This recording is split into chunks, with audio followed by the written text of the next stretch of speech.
지나간 영화지만은 언제 봐도 감명 있고 감동을 받는 그런 영화가 있습니다. 이게 명화죠, 명화. 시편 61편도 바로 그런 다윗의 기도 시편입니다. 특별히 다윗의 기도는 땅끝 기도로 유명한 기도입니다. 땅끝 기도. 오늘 이 땅끝 기도라는 제목으로 말씀을 전하려고 하는데, 여러분 그 2절을 한번 보세요. 2절을 보면 이런 말씀이 있죠. 내 마음이 약해질 때에 땅끝에서부터 주께 부르짖으오리니. 그러니까 이 기도를 어디서 드린 기도예요? 땅끝에서 드린 기도입니다. 땅끝. 여러분 땅끝이 어디입니까? 땅끝.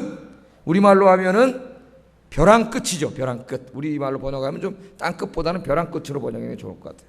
벼랑 끝. 더 이상 전진할 데가 없는 땅입니다.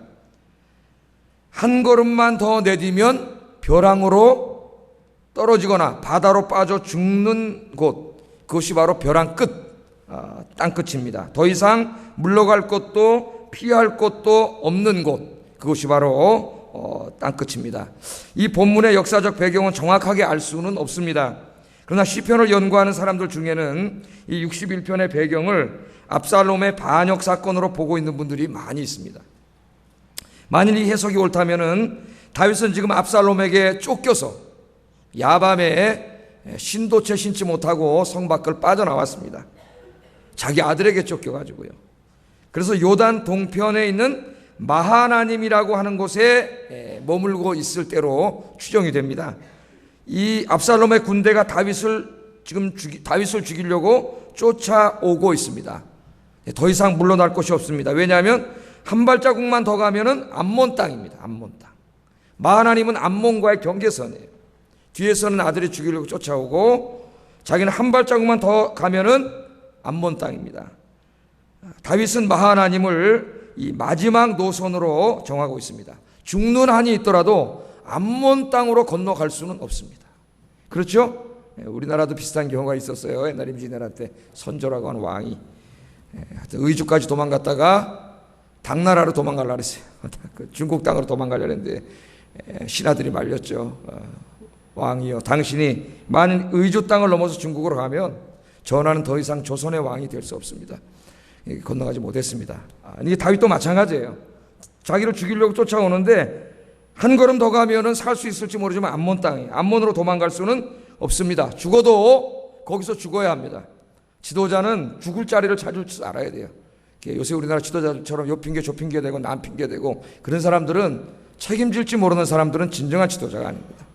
진정한 지도자는 책임을 질 줄 알아야 되고 자기 죽을 때를 알아야 됩니다. 여기가 내 끝이구나. 여기서 한 발자국도 물러나면 끝이구나 할 때는 거기서 목숨을 걸어야 될 때가 있어요. 다윗은 지금 마하나님을 마지막 노선으로 정했습니다. 이제 더 이상 물러날 수 없습니다. 아니, 물러날 곳도 없습니다. 그러나 압살롬과 전쟁하면은 승산이 없습니다. 뒤로 물러가면 암몬 땅입니다. 그야말로 진퇴양난이고 땅 끝에 있습니다. 땅 끝. 벼랑 끝에 서 있습니다. 이제 자기의 손으로 할 수 있는 일은 아무것도 없어. 그리고 자기는 벼랑 끝에 지금 서 있습니다. 살다 보면은 다윗과 같은 땅 끝에 몰릴 때가 있습니다. 한 발자국만 떼면 천길 벼랑으로 떨어질 것 같은 상황에 처할 수도 있습니다. 여러분은 그런 상황에 처했을 때 무엇을 하셨습니까? 다윗은 오늘 이 땅 끝에서 절망하지 않았습니다. 자포자기하지 않았습니다. 벼랑 끝에서 다윗은 어느 때보다도 간절하게 하나님 앞에 기도했습니다. 벼랑 끝에 몰리면 사람들은 절망합니다. 갈 데가 없으니까. 그래서 자기의 생명을 스스로 끊는 사람들이 요즘 우리나라에 많습니다. OECD 국가 중에 자살률 1위입니다. 우리나라 사람들. 그러나 예수 믿는 사람들은 어떠한 땅끝, 벼랑 끝에 있다고 할지라도 절망하지 않습니다. 왜? 우리가 할 수 있는 건 아무것도 없어요. 뒤로 갈 수도 없고 앞으로 갈 수도 없지만 그때 우리는 하늘을 바라볼 수 있습니다. 할렐루야. 하나님께서 계세요. 하나님께서. 기도하면 하나님께서 구원해 주실 줄로 믿습니다. 오늘 이 다윗의 벼랑 끝 체험을 통해서 우리 인생이 벼랑 끝에 몰렸을 때 무엇을 해야 되는지, 그것을 어떻게 받아들여야 되는지 몇 가지 좀 말씀을 생각해보고 오늘 기도하려고 합니다. 첫째, 이 땅끝은 하나님만을 의지하고 기도하는 자리입니다. 내 힘으로 할 수 있는 것이 없어요. 내 손을 넘어서는 자리에 이미 와 있습니다. 그럴 때가 있어요. 내가 지혜가 있고 힘이 있고 막 그래서 내 손으로 다 무엇인가를 할 때도 있었지만 어느 때는 하나님이 모든 것을 묶어놓을 때가 있습니다. 내가 아무리 발버둥 쳐도 내가 할 수 있는 게 없어요. 거기가 땅끝이에요. 땅끝. 다윗은 그때 깨달았습니다. 하나님 앞에 무릎 꿇고 기도합니다. 1절 2절 같이 한번 읽어보겠습니다. 시작. 내 마음이 약해질 때 땅끝에서부터 주께 부르짖으오리니 나보다 높은 바위에 나를 인도하소서. 그렇게 다윗이 하나님 앞에 무릎 꿇고 여기 부르짖는 모습이 나옵니다. 자, 한번 다윗을 보세요, 여러분. 다윗이 왕권이 강화되고 전쟁에서 전쟁할 때마다 승리하면서 점점 모든 게 잘 돼가고 권력도 안정이 돼가고 나라도 안정이 돼가고 그렇게 돼가고 있을 때 모든 것이 잘 되는 것 같이 보였지만은 사실 중요한 부분이 무너져가고 있었어요. 우리가 이걸 깨닫는 게 상당히 중요합니다. 내가 외형적으로 뭔가 잘 돼가고 있는 것 같을 때 그때 사실은 가장 중요한 것이 무너져 갈 수 있습니다. 마귀는 아무도 눈치채지 못하게, 심지어는 다윗 자신도 눈치채지 못하게 다윗의 인생을 서서히 무너뜨리고 있었어요. 언제? 모든 게 잘 될 때, 잘 될 때. 그런 때 조심하셔야 돼요. 무너뜨려 가고 있었습니다. 마귀가 다윗을 공격했는데 어느 부분을 공격했냐면은 다윗의 기도를 공격했습니다. 기도. 여러분, 이 마귀가 우리 쓰러뜨릴 때 공격하는 게 여러 가지 있는데 그 중에 가장 잘 공격하는 게 기도예요. 기도. 우리의 기도 생활을 공격하는 거예요. 다윗은 여러분 사무엘의 상하를 읽어보면은 다윗은 기도의 사람이잖아요. 그죠? 다윗만큼 기도를 많이 하고 하나님을 의지하고 살아간 사람이 없습니다. 제가 다윗에 대해서 한번 시리즈로 금요일날 계속 설교를 한 적이 있는데 전쟁에 나갈 때도 기도하고 전쟁을 마치고 돌아올 때도 기도하고 하여튼 뭐 조그만 일을 하더라도 자기 마음대로 하지 않고 항상 기도했던 사람이에요. 하나님께 물어보고 하나님 하라 그러면 하고 하지 말라 그러면 안 하고. 여러분 그렇게 사세요. 그렇게 사세요. 다윗은 그렇게 기도하던 사람이에요. 다윗이 복을 받은 이유는 그가 항상 모든 것을 하나님께 의논하고 기도하고 응답받고 했기 때문입니다. 여러분 그렇게 살면 복 받아요. 모든 거 하나님과 상의하세요. 모든 거 물어보세요. 하나님께 맡기고 기도하세요. 그러면 하나님의 복을 받아요. 그런데 사무엘하 11장을 읽어보면은 다윗에게 아주 작은 변화가 일어나기 시작합니다. 어떤 변화가 일어나냐면 기도 생활의 변화가 일어나요. 기도 생활의 변화. 기도의 사람 다윗이 기도를 게을리하기 시작합니다.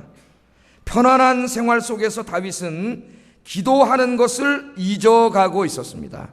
이게 위기예요. 이게 마귀가 다윗을 공격하는 거예요. 자기도 느끼지 못하게. 나 이 정도 신앙생활 하는데? 근데 마귀는 그를 무너뜨리고 있었어요.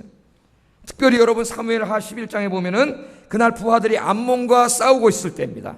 자기가 전쟁에 나가야 될 순서였는데 전쟁에도 나가지 않았습니다. 나가지 않았다면은 다윗은 마땅히 전쟁에 나가 싸우고 있는 부하들을 위해서 기도해야 했습니다. 그런데 다윗은 기도하지 않습니다. 기도하지 않아요. 그 기도의 사람이 기도하지 않아요. 다윗이 기도하지 않은 것을 눈치챈 사탄은 다윗을 쓰러뜨릴 절호의 기회를 맞이합니다. 그래서 밧세바라는 여인을 통해서 다윗을 유혹했고 기도가 끊겼던 다윗은 더 이상 사탄의 유혹을 이길 힘이 없었습니다. 기도하지 않으면은요, 여러분이 마귀의 유혹을 이길 수 없어요. 기도하지 않으면은 하루하루를 하나님 뜻대로 살아가기가 무진장 어렵습니다. 하루도 기도하지 않으면. 그래서 다윗은 간음했고 살인죄를 저질렀습니다. 여러분, 이 다윗이 기도하지 않으니까 가정에 또 문제가 생기기 시작합니다. 왕자 암논이 자기 아들이죠. 다윗의 아들. 자기의 이복 여동생 다말을 겁간하게 됩니다. 그런데 다말은 누구예요? 압살롬의 누이 동생입니다. 압살롬은 이 소식을 듣고 화가 났습니다. 그래서 암논을 자기 형을 죽여버렸어요. 형제끼리 겁간하고 죽이는 간음과 살인이 벌어졌습니다. 급기야 압살롬은 자기 아버지를 증오하다가 반역까지 일으켰고 아버지 다윗을 죽이려고 했습니다. 오늘 그래서 이 문제가 다 일어난 거예요. 여러분, 왜 이런 모든 문제가 다윗에게 일어났습니까? 왜 이렇게 다윗이 땅끝으로 몰려가고 있습니까? 기도하지 않았기 때문입니다. 여러분, 가장이 기도하지 않으면 이런 일이 생깁니다. 가정에 문제가 생겨요. 그 집에 문제가 생깁니다. 여러분 기도하세요. 그래서 제가 지난 주일에도 금요일날 나와서 기도하라 그러고 새벽에 나와서 기도하라 그러고 나중에 눈물 빠지는 일 생기기 전에 기도하라 그랬어요. 그 말을 듣고 순종하는 자들에게는 복이 있지만은 그렇지 않은 자들은 어떻게 됩니까? 하나님께서 말씀을 하시는데 기도하지 않으니까 이 모든 문제가 일어났어요. 다윗은 이제 더 이상 갈 데가 없는 땅 끝에 몰려 있습니다. 누가 일로 끌고 갔을까요? 다윗을. 하나님께서 다윗을 땅 끝으로 몰고 가셨습니다. 다윗은 요단 동편 마하나님에서 하나님께서 자신에게 원하는 게 무엇인가를 깨달았어. 왜 하나님이 내 인생을 땅 끝으로 벼랑 끝으로 지금 이렇게 몰고 오시는가를 깨달았어. 하나님이 자기에게 뭘 원하는가? 하나님이 기도하기를 원하셨어. 기도를 회복하기를 원하셨어. 오늘 이 시간에 나온 여러분, 기도를 회복하는 여러분 되기를 주의 이름으로 축복합니다. 여러분 땅 끝에 몰려 있습니까? 하나님이 그리로 몰아가신 거예요. 여러분 왜 몰아가셨겠어요? 여러분 기도하라고. 여러분 이전에 곤궁할 때, 여러분 힘들 때, 어려울 때, 눈물 빠질 때, 그때 하나님 앞에 매달리고 간절히 기도했던 그 기도의 생활을 찾으라고 하나님께서 지금 다윗을 이 자리로 몰아갔습니다. 인생의 땅끝은 기도하라고 하는 하나님의 부르심이에요. 하나님의 부르심. 그리고 또한 이 땅끝은 하나님 손잡고 인생을 새롭게 시작하는 새 출발의 자리이기도 합니다. 여러분 땅끝에 있습니까? 여러 가지 문제에 우리가 땅끝에 있을 수가 있어요. 여러분 기도하세요. 그 문제를 가지고 이제 정말 하나님이 죽기 살기로 목숨 걸고 기도하기를 원하십니다. 땅끝에서는요 여러분이 할 수 있는 일이 아무것도 없습니다. 여러분이 발버둥 쳐도 해결될 문제가 아무도 없습니다. 여러분 그 문제를 해결하실 분 하나님밖에 없어요. 여러분 기도하라고 글로 끌고 왔기 때문에 기도하지 않는 한은 절대로 그 문제 해결되지 않습니다. 여러분이 기도를 회복하지 않는 한 그 문제는 절대로 해결되지 않아요. 왜? 하나님이 왜 땅끝으로 인도해 오셨는데요? 그 기도를 회복하라고 인도해 오셨는데 어리석게 해도 기도를 회복하지 못하면 그 문제가 해결되지 않습니다. 오늘 시간에 여러분 주님 전에 나왔는데 정말 여러분 인생에 가장 기도 많이 할 때가 언제? 가장 간절하게 하나님 찾을 때가 언제예요? 그때 신앙을 회복하고 기도를 회복하는 여러분 되시기를 주의 이름으로 축복합니다. 그러면 하나님이 그 문제도 해결해 주시고 여러분의 모든 인생의 문제 해결해 주시고 여러분에게 복을 주실 줄로 믿습니다. 다윗의 인생인 걸 보여주잖아요. 두 번째, 이 땅끝은 첫째는 기도하는 장소고 두 번째는 하나님의 능력을 체험하는 장소입니다. 하나님의 능력. 야, 하나님 왜 땅끝으로 불러오셨어요? 하나님의 능력을 체험하게 하시려고 이리로 이끌어 오셨어요. 3절 4절 읽어보겠습니다. 시작. 내가 영원히 주의 장막에 머물며 내가 주의 날개 아래로 피하리이다. 아멘. 다윗은 하나님을 나의 피난처요 견고한 망대라고 고백하고 있습니다. 자기의 안전한 피난처가 하나님이고 자기를 이제까지 지켜주셨던 견고한 망대가 됐던 분이 하나님이세요. 왜 하나님이 견고한 망대가 되어주시고 피난처가 되어주셨습니까? 그가 하나님을 의지했기 때문에 되어주신 거예요. 지가 잘나서 한 게 아니에요. 자기가 하나님을 의지하고 기도했기 때문에 하나님이 지켜주시고 피난처가 되어주시고 대적들을 막아주신 거예요. 막아주신. 그런데 기도를 잃어버린 거예요. 그런데 기도하지 않는 거예요. 그러니까 문제가 생기기 시작하는 거예요. 다윗이 여기서 깨달았습니다. 이제까지 나를 붙잡아 주신 분이 하나님이시구나. 하나님이시구나. 그가 깨닫게 되었고 우리는 이미 사무엘 하를 통해서 이게 어떻게 결론이 났는지를 알 수 있습니다. 하나님이 놀라운 방법으로 다윗이 기도할 때에 하나님의 능력의 손으로 도와주셔서 다윗을 이 고난으로부터 이 절체절명의 위기로부터 하나님께서 구원해 주신 줄로 믿습니다. 여러분 성경에는 인생의 벼랑 끝에서 하나님의 능력을 체험한 사람들의 이야기가 굉장히 많이 나옵니다. 그렇죠 여러분? 대표적인 사람이 히스기야 왕 같은 사람 보세요. 그도 얼마나 하나님을 잘 섬기는 왕이었습니까? 그러나 한번 교만했다가 하나님께 큰 꾸중을 듣고 책망을 듣고 인생에 고난이 몰려오기도 합니다. 그런데 어느 날 그의 인생에 여러분 병이 찾아왔어요. 병. 죽을 병에 걸렸어요. 여러분 우리 여러 가지 종류의 벼랑 끝이 있는데 건강이 망가져갖고 내가 죽을 병에 걸렸을 때 그때보다 더 벼랑 끝이 어디 있겠어요. 벼랑 끝에 몰렸는데 하나님이 이사야 선지자를 보내갖고 너 죽는다 그래요. 너 죽는다. 그러니까 여러분 병에 걸렸는데 목사를 저를 보내가지고 하나님이 당신은 침대에서 더 이상 못 일어난다고 얘기하셨습니다. 그렇게 얘기해요. 같은 거죠. 당신은 침상에서 못 일어난다 그래요. 그때 이 인생의 벼랑 끝에서 히스기야가 어떻게 했어요? 그는 왕이었지만은 다른 모든 가능성을 문 닫아놓고 방에 골방에 들어가가지고 벽을 향하여 하나님만을 향하여 하나님 앞에 기도했습니다. 할렐루야. 하나님의 기적이 아니고는 일어날 수 없어요. 하나님이 기적적으로 치유하지 않으면 치유될 수 없어요. 그는 그 병이 하나님으로부터 온 것이기 때문에 하나님만이 해결할 수 있다는 걸 깨달았어요. 그래서 의사고 뭐고 다 제껴놓고 골방에 들어가서 하나님을 부르짖었는데 하나님께서 히스기야의 기도와 그의 눈물을 보셨다고 이야기합니다. 할렐루야. 그리고 그의 생명을 15년이나 연장시켜 주신 줄로 믿습니다. 한번 생각해 보세요. 히스기야가 하나님도 잘 섬기던 왕이었는데 왜 죽을 병에 걸립니까? 왜 죽을 병에 걸려요? 원망할 수도 있잖아요. 내가 하나님 이렇게 잘 섬기고 주의를 했는데 왜 내가 죽을 병에 걸립니까? 그러나 히스기야는 그렇게 하지 않았습니다. 하나님 앞에 기도했습니다. 그래서 생명을 연장시켜 주신 하나님의 능력을 체험했습니다. 만일 히스기야가 이 죽을 병에 걸리지 않았으면 그는 죽을 자기를 살려주는 능력의 하나님의 치유의 손길을 체험하지 못했을 거예요. 그러니까 이 죽을 병에 걸렸기 때문에 하나님의 능력을 체험하는 거예요. 여러분 잘 아시는 사드락 메삭 아벳느고는 용광로 속에 끓는 풀물 속에 들어가가지고 하나님 그렇게 잘 섬겼는데 왜 끓는 풀물 속에다 하나님 쳐넣어요? 거기 들어가가지고 뭘 체험했어요? 풀물 속을 시원하게 하시고 용광로에서 자기를 구원하시는 능력의 하나님을 체험했어요. 만일 용광로에 들어가지 않았다면 용광로에서 살려주시는 그 하나님을 체험하지 못했을 겁니다. 그러나 거기 들어갔기 때문에 하나님을 체험한 거예요. 다니엘도 마찬가지죠. 그렇게 기도 열심히 하고 하나님을 잘 섬기고 정직하게 살았던 사람인데 어느 날 왜 사자굴에 들어가서 죽게 됩니까? 왜 사자굴에 들어갔어요? 사자굴에 던져졌어요. 우리 같으면 원망했을 거예요. 내가 하나님을 잘 섬긴 그 결과가 이겁니까 하나님? 원망했을지도 몰라요. 다니엘은 원망하지 않았어요. 주일날 이제 설교에 다니엘이 또 나오는데 다니엘은 감사했습니다. 이제 주일날 제가 감사 설교하다가 이제 이 설교 좀 하려고 해요. 다니엘은 감사했어요. 감사해. 거기 들어가서도 감사했어요. 그때는 어떻게 했어요? 하나님께서 찾아오셔서 사자의 입을 막으신 줄로 믿습니다. 사자굴에 들어가지 않았다면은 사자의 입을 막으시는 능력의 하나님을 체험하지 못했을 거예요. 이것은 아마 다니엘 평생 동안 가장 큰 체험이 됐을 겁니다. 여러분 땅끝에 있습니까? 염려하지 마세요. 기도하세요. 이제 곧 하나님의 엄청난 능력으로 여러분의 문제를 능 해결해 주시는 능력의 하나님을 체험하게 될 줄로 믿습니다. 불평하지 말고 원망하지 말고 기도하면서 기대하면서 기다리시기를 주의 이름으로 축복합니다. 셋째, 땅끝은 하나님의 축복이 시작되는 자리입니다. 여러분, 땅끝, 벼랑 끝은요 더 이상 내려갈 자리가 없는 자리입니다. 그렇죠? 살다 보면 막 고난을 당하고 일이 안 되고 꼬이다가 어느 순간에 더 이상 내려갈 곳도 없을 만큼 바닥에 내려올 때가 있어요.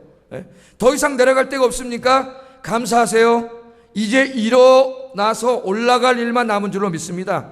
여러분 땅끝은 여러분이 기도하고 하나님의 능력을 체험해서 이제부터 새로운 시작을 하고 새롭게 축복받고 올라갈 자리예요. 올라갈 자리. 왜 땅끝에 뒀냐고 원망하지 마세요. 이제 거기서부터 하나님이 올려주시려고. 여러분 5절 6절 읽어보겠습니다. 시작.